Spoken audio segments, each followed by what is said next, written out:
Go on, Kaya. How we make a start, please?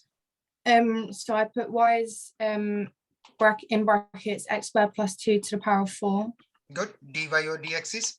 4 brackets x squared plus 2 to the power of 3, and then I times it by the inside, so 2x. Good. So final answer is? So my final answer is 1/8 x squared plus 2 to the power of 4. So you write I equals to 1/8 x squared plus 2 to power 4. Don't forget your c. Plus c. Plus c. Now we need to write final answer in this form, which we started with as our question. So this goes as your final answer. Now the second one, Sonali, are you okay to talk to us about second one, please? Y equals to? So y is equal to ln tan 2x plus 1.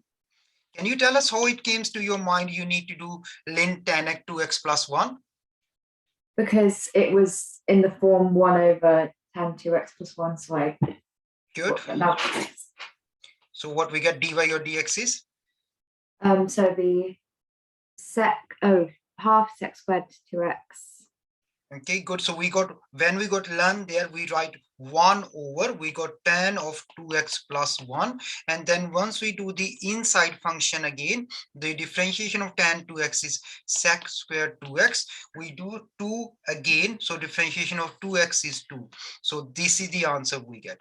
Now we can see that one, this answer and this answer, the only difference is of 2. So we got I equals to 1/2 ln tan 2x plus 1 plus c. Now this was the rule which I was talking to you. Whenever we got anything in the form of f dash x over fx, we can try ln x or ln x as our y.